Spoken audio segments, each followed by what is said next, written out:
Hey, everybody. Welcome to the Are We There Yet podcast. I'm your host, Susan Ruth. And I'm your host, Mara Adelman.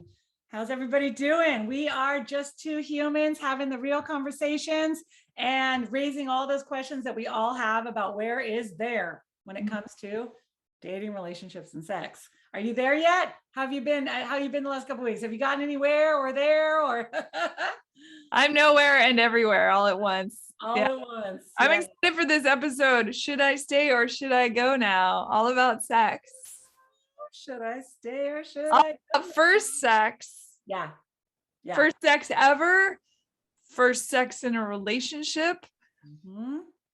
Let's talk about sex, baby. Let's talk about sex.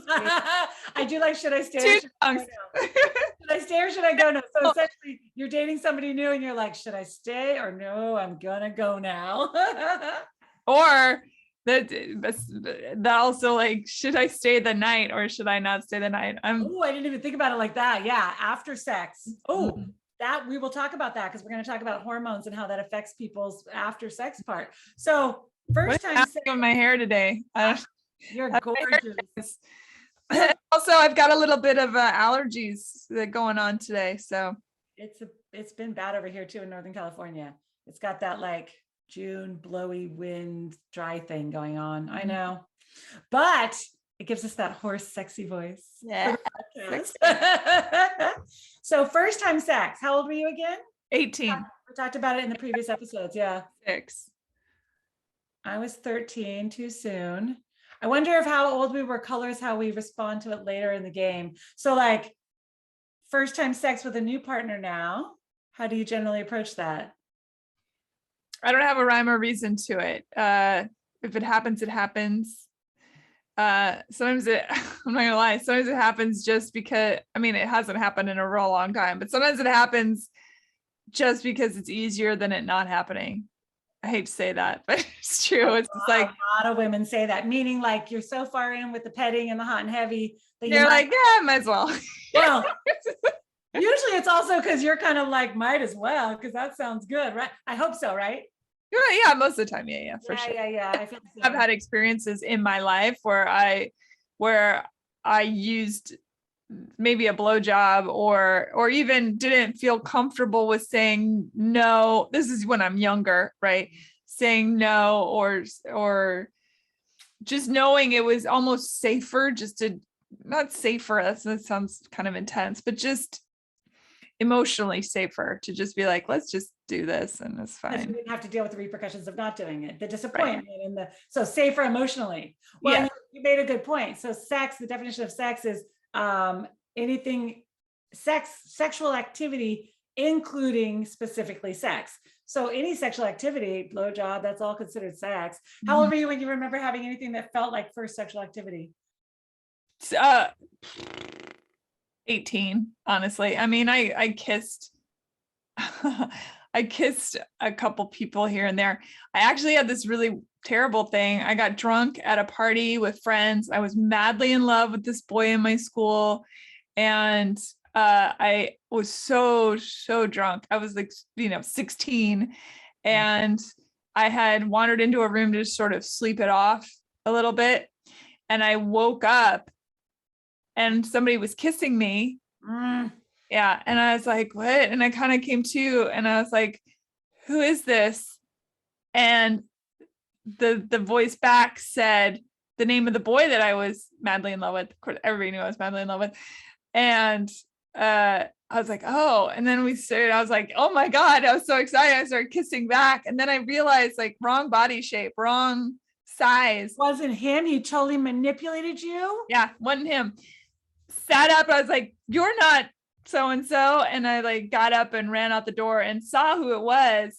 I didn't talk to them for quite a long time, but so that was a bit traumatizing, at 16. Yeah. And super creepy and not really consensual sexual activity. Oh, right? Not at all consensual, completely not consensual. And, so I'm sure I'm not the only female. Again, let's not get gender involved with that. I'm not the only person that have had that experience. Oh, no, especially as young teenagers. And I'd like to blame that on like young boy hormones, but hopefully that he didn't turn out to be a sexual predator down the road, right? Also, isn't that interesting that we give boys' excuses. Oh, it's just as harmful. Oh, I just did it. I even just did it. As a Yep. medical provider who has talked to women who have been young people that have been raped by men, I just gave that away. See, these are things that are ingrained. I know they're ingrained. They totally are. Like boys will be boys. Those will be boys. I know. No, it's not good. Generally, they are the ones that are, well, I'm generalizing again, but generally men and young boys, and most of my relationships are the ones that are kind of pushing a little more for sex faster. And feels like women are the ones who are like pushing for a relationship faster. Is And that true when you're an adult though? I feel like as an adult, it's been a little more balanced in the last several times yeah, with people, and more respect. and get the more they want relationships. Yes, and a little less hormone. And the women don't. Funny, the clock has turned. I do think that I'm personally slowing it down and getting to know people better anyway before sex. But when I was younger, I call it almost like transactional sex. I feel like teenagers have a lot of transactional sex. Oh, you're here and I'm here, so you're going to be my boyfriend. Oh, because we're both horny as hell, and now we get to have sex. I mean, my first time, like I think I was with him maybe 6 months. I was young, lots of kissing and heavy petting, and I was like, okay, let's get this on, because my hormone driven, right? Right. Or religious driven. I knew a lot of people that got married at 17, 18, 19 because it was the only way that they thought they were allowed to have sex. That's a whole other. Not to disparage religion, but that's just a disaster recipe, in my humble opinion. Disaster recipe, yeah. So again, one would hope that your first time sex is fun and It was fun. Was it fun? Yeah. It was the next day. The other thing my parents didn't tell me about, we talked about the information our parents gave us in another episode. The other thing my parents didn't tell me about was that your inner thighs will hurt quite a lot after the first time you have sex. Yes. Walking like a bull rider after. You're like, everybody knows I had sex. Yeah, I wasn't prepared for it, but. Well, and it's a different world even than when we grew up. So like I remember making out with this guy in this little town of Rio Neto, and one of those like big corrugated like drain things. There was a creek. It was beautiful. Actually, it was and it was like my first like, oh my God, his tongue's in my mouth. And that all felt fairly wholesome at that age. And then I think when I was like 16, the third boyfriend was kind of like wanting a blowjob, and I was nervous about it, and I kind of tried. So, but it always felt a little like they were driving the agenda, right? And nowadays, girls are like giving blowjobs in the bathroom at school, and have you heard of the rainbow parties? They put a bunch of lipstick on. Oh, you have it. So they put different shades, a bunch of thick, different lipsticks, and give blowjobs to see if they can make the rainbow on the penis. There's all these things that go on now where it's like, wow, that is still sexual activity, and it's happening, and you can get STDs like that. You can get gonorrhea and chlamydia in your throat. And so I've had teenagers with that. So I feel lucky that we grew up when there wasn't technology, when it was a little slower. Yeah. Mm-hmm. Yeah, I remember a boyfriend I had whose daughter at the time was 13, and she and I were driving around, and we started talking about the different bases, and I said, when I was your age, first base was kissing, second base was like deep kissing, maybe some boob touching or whatever. Above the bra, under the shirt. Said to me, no, first base is blowjobs now. And I said, what? What? It's just, again, and the pornography. I think in one of the previous episodes, we talked about porn a little bit and what that is for boys, and how it can kind of screw with people's heads of expectations. But I think girls too, whether it's body image or what they think is expected of them or required. Yeah. And the fact that we're not supposed to get any pleasure out of it because there's not any foreplay. It's very male dominant. Or fake pleasure, that weird sort of fake head orgasm. Yeah. And I mean, I'm not against porn per se, although I prefer cartoon like anime, because then I don't worry about anybody's doing terrible things to them or whatever. And when we were younger, I remember sitting in a room with like 3 guys and 3 girls. We were all hanging out, and then somebody popped in a VHS thing, and we all sat there and watched a small amount of porn together and was like, whoa. Now it's all right here. I was at my clinic one day and my office was where the little jungle gym was. And I heard this like kid going, oh yeah, no, you can get it on your phone. Watch, look. And I was like, what are they talking about? And I kind of looked up, they were like 8. And he's like, oh, no, look at the boobs. And I was like, oh my God, they're watching porn outside of my clinic at like the age of 8. Mm-hmm. And it dawned on me that this is not the world we grew up in. And so I feel sorry for the kids now having their first time sex, because I'm not sure there's going to be any kind of, I hope there's connection still for people when they're having sex. Yeah, I don't know. And maybe it'll swing back, the pendulum will swing back. But yes, children, I watched a documentary about this, and that they are now saying statistically 5, 6, 7-year-olds are watching pornography. Oh, it's even harder, younger than I thought. Yeah. Have you, I think, was that you that told me about that Big Mouth? Oh, I love that show. I watched the first episode. I was curious if it would be good for young adolescent and teens. And it is, I think, if you watch it with your parents. So it's essentially a cartoon that does sex ed. The very first episode talked about orgies and fingering. I'm like, oh yeah, you better watch this with your family and be able to then discuss it. But kids already know about orgies and fingering because they're watching it on porn. So yeah. The discussions, right? The discussions. Yeah. Yeah. So that when they have their first time sex, it's a little more understood. Yeah. Yeah. Watch it. I liked it. I loved it. I thought the first season deserved a Peabody personally. Oh, you watched more than one. I've only been episode. Yeah. You watched more than one? Yeah. I watched the whole first season. Oh, yeah. I think I watched the second season all the way through as well. So I get, there's so much television out there. It's hard to keep up with everything. I know. But so any of your parents out there, we'll link to the Big Mouth episodes. Cause I honestly think, even though a lot of parents are going to be like, what's your thing? Do your, woo! I love it when you do that. They're going to be aghast at the idea of letting their kids watch this, but they are being naive to the fact that their kids are going to have sex already doing it, watching porn. Yeah. Already doing it. And already, to say it, but for the parents who are like, oh no, we're strict, and that they're probably even more so doing it. Oh, totally. The more you tell a kid no, the more they're going to want to do it. They're doing it. And it's so hormone driven. So I wrote down, so I always think of the medical science behind it, but like, it's so hormone driven, right? So if you think about it, the men and the testosterone, when their testosterone's high, they want to have more sex. After sex, their testosterone kind of drops, which is why then they tend to kind of like, snooze. Yeah. Snooze. No, the snoozing is the prolactin. Oh. Because once you have a little prolactin, it makes you sleepy. But as soon as their testosterone lowers down, it's why this doesn't work for me, because I like to feel connected a little bit longer. But say you're hot and heavy and you have a fabulous day of sex, and then the next several days your man's off, like, again, generalizing, but working and busy, testosterone's low. They don't feel the need to have that kind of connection again until their testosterone rebuilds, and then bam, there they are again.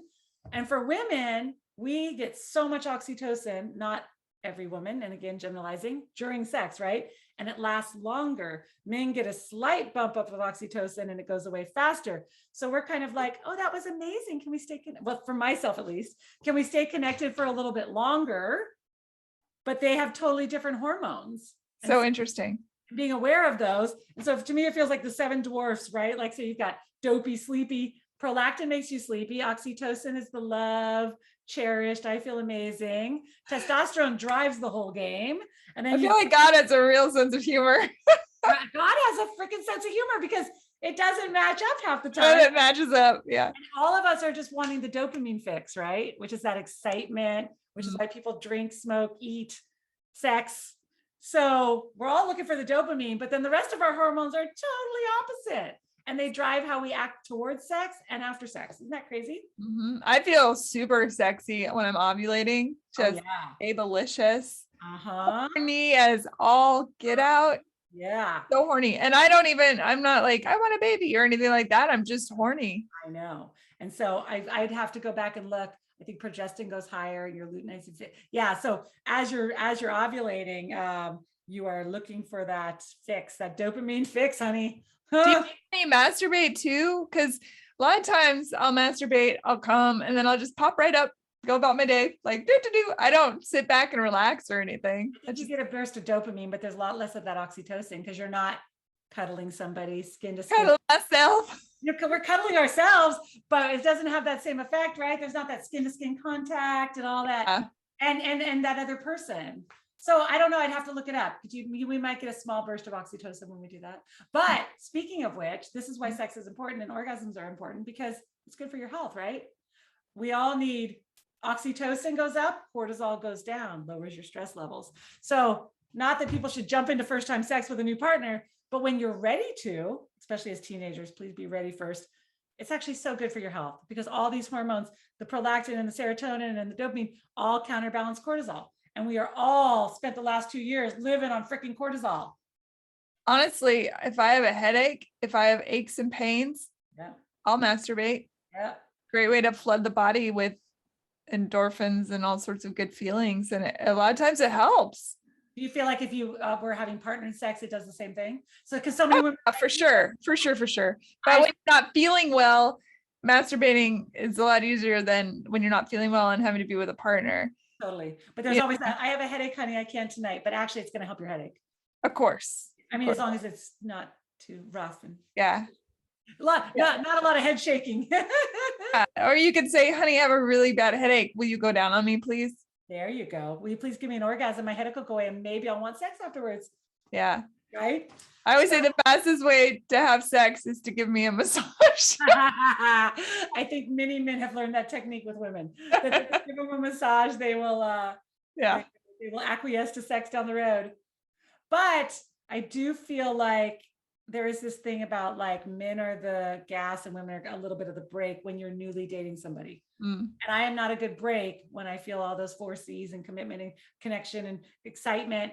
You have more partners than I have. So you've followed that instinctual thing more than I have. I think I gatekeep myself a little harder. I definitely gatekeep myself now and it's annoying me, honestly. I mean, here's the sad part. As women, we could have first time sex right this minute. I could go to a bar and come home and have sex.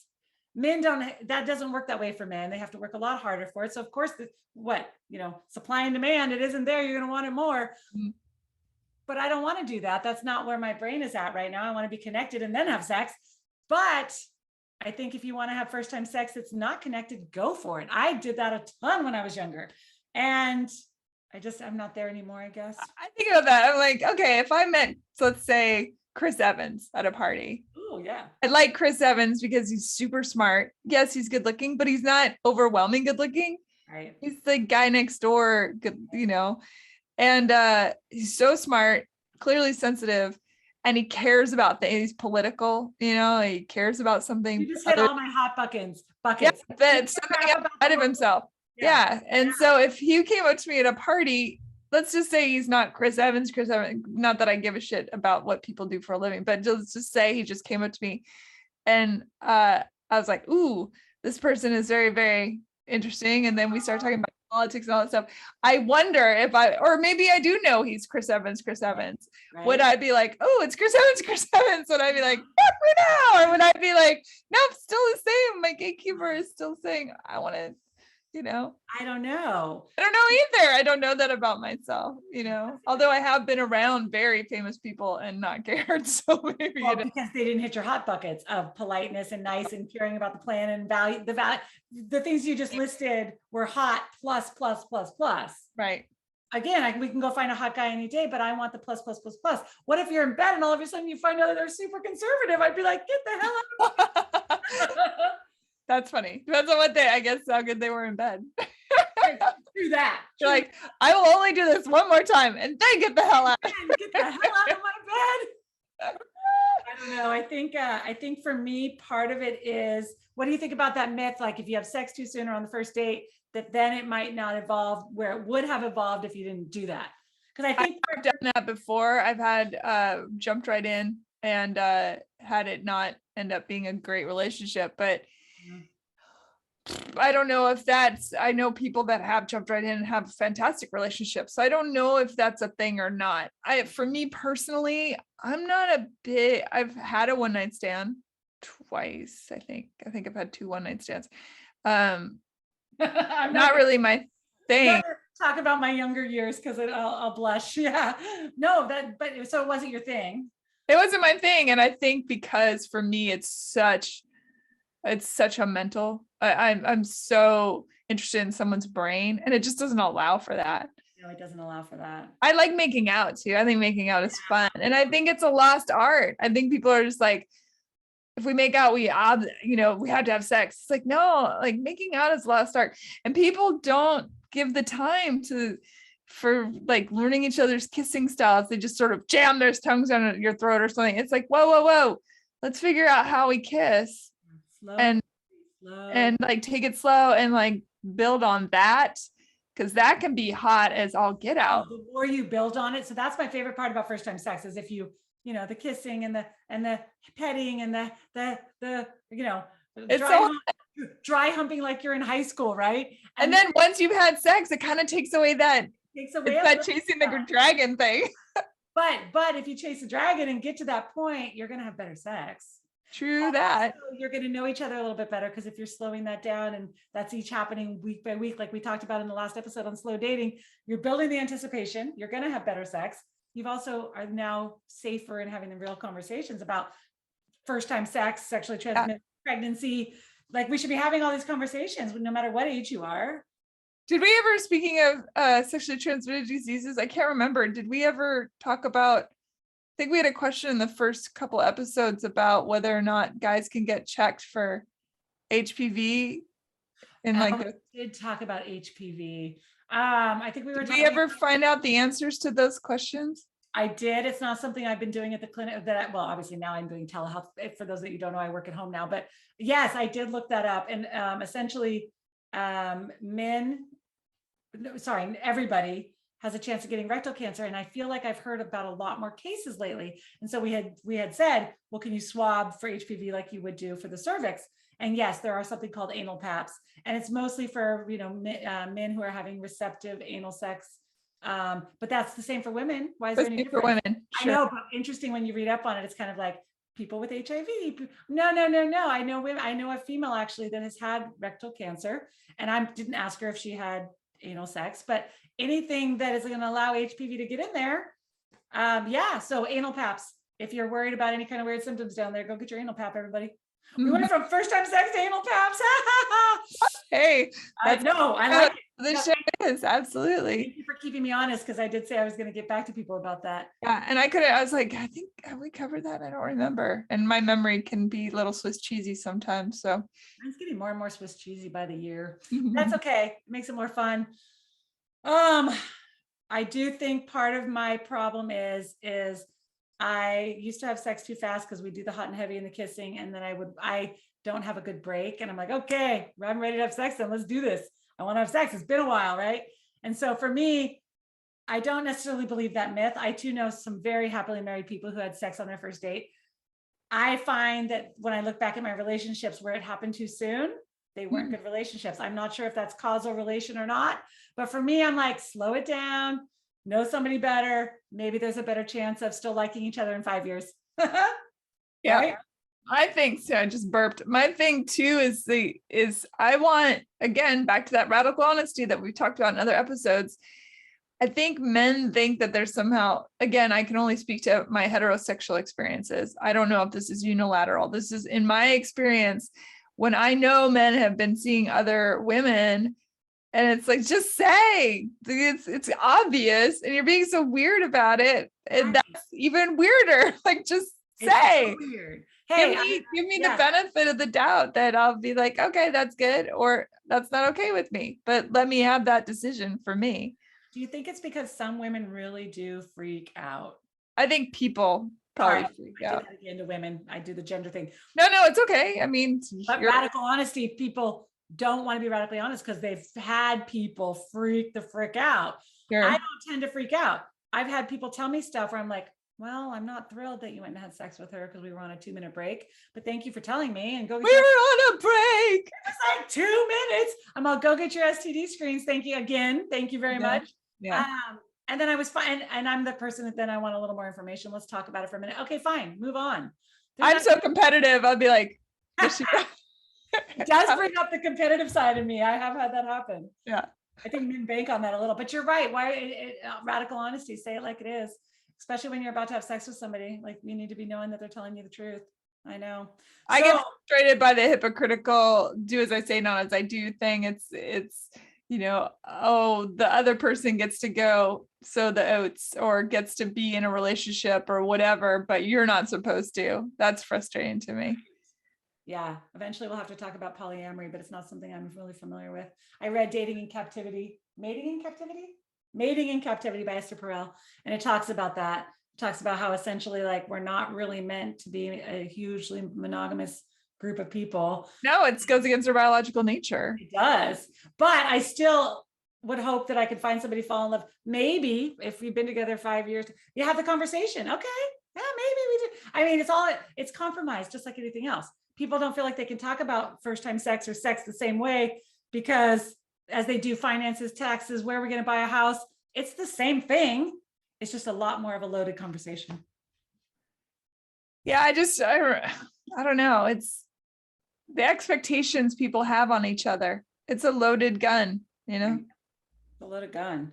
And so I have some tips for the first time. Let's see. Okay, let's hear it. Glasses again, can't see. If you're a teenager, slow down. It is okay to wait. I look back, I don't regret a damn thing in my life, but 13's pretty young to be having like consistent sex. Like, especially, I got lucky on the STD and the pregnancy thing, but slow it down. Check in with your gut. We've talked about gut a lot. Do you really want to have sex with this person? Do you really want to have sex with this person right now? Just because they want to doesn't mean you have to. First time sex happens when both people want it to happen. And for them to be respectful of your decision, regardless. Yes. If they're not, get the hell out of there. I mentioned that before. If people aren't respecting you, red flag. And that's actually a good test. I mean, we're not testing people, but it's a good test. Respect me, please. And then as women, of course, if it's the first time, we talked about feminine energy. Relax, breathe, get into a space where at least if hopefully the first time is going to be amazing, right? Protect your body. That's okay too, because you're learning each other. The first time might suck. Yes. And that's okay too. Yes. Get back on the horse, as they say. Yeah. I mean, and especially, women and hormones changing, whether it's pregnancy, birth control, men with, everybody with medicines, antidepressants. Sure. Sometimes things are not going to function perfectly for either partner. And that should be a conversation. And also, I like this, I don't like this is also an important conversation. And I actually think you should be doing some of that ahead of time before you even have sex. Oh, I agree with that. Yeah. Sex, like, hey, I do like to put your tongue in my ear. Absolutely not. I do not like put your tongue in my ear. Some people love it.